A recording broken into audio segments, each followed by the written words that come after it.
Subscribe now and press the bell icon. Never miss an update. Hello दोस्तों, मैं आपके सामने फिर से एक नई कहानी के साथ आया हूँ। ये कहानी मेरे जानने वाले के साथ हुई सच्ची घटना पर आधारित है। तो चलिए कहानी शुरू करते हैं सुनील के साथ। ये कहानी एक छोटे से गांव की है जहाँ 7-8 बजते ही काफ़ी अंधेरा हो जाता था। साथ ही बारिश का वो मौसम जिस वजह से लोग अपने घर में ही रहना ज़्यादा पसंद करते थे। एक रात की बात है जब ज़ोरों से हवा चलने लगी और साथ ही साथ ज़ोरों से बारिश होने लगी।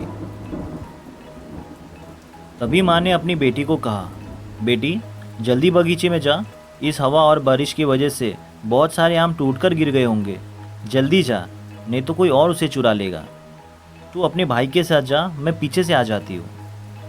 ऐसा बोलते ही वो तुरंत दौड़ते हुए अपने बगीचे में गई, जो घर से लगभग सिर्फ 5 से 10 मिनट की दूरी पर ही था। वो तुरंत अपने बगीचे में जाकर गिरे हुए आमों को उठाने लगी। तभी उसकी नज़र उसके भाई पर गई। वो भी आ गया था और आमों को एक झोले में भर रहा था। बहुत तेज की बारिश हो रही थी और वो दोनों रात होने के चलते जल्दी जल्दी आमों को इकट्ठा कर रहे थे। वो पीछे पीछे और उसका भाई थोड़ी दूरी बनाकर आगे की तरफ आमों को इकट्ठा कर रहा था। इसी बीच उसने अपने भाई को भी इशारा देते हुए यहाँ वहाँ के आम को उठाने के लिए कह रही थी। कुछ देर ऐसा ही चलता रहा कि पीछे से माँ की आवाज़ आती है। वो पीछे मुड़ती है तो देखती है माँ उसके भाई के साथ आते हुए दिखती है। ये देखकर वो थोड़ा हैरान हो जाती है। वो कुछ कहे उससे पहले माँ बोलती है, अरे पागल हो गई है क्या? मैं बोली थी भाई के साथ जाने, तो तू अकेला क्यों आ गई? वो ये बात सुनकर दंग रह जाती है और पीछे पलटकर देखती है तो कुछ देर पहले से जिसके साथ आम इकट्ठा कर रही थी अभी वहाँ कोई नहीं था।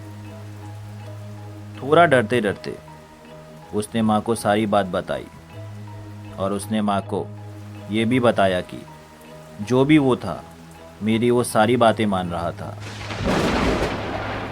ये सब बातें सुनकर माँ के आंखों में आंसू आ गया। दरअसल कुछ साल पहले ही उस माँ ने अपने सबसे बड़े बेटे को खोया था और अपनी बेटी की बातों से ऐसा लग रहा था जैसे कि वो वही हो जो अपनी छोटी बहन के साथ था। तो आज के लिए बस इतना ही। अगर आपको मेरी कहानी पसंद आई हो तो प्लीज़ लाइक, शेयर और सब्सक्राइब करना ना भूलें। Thank you.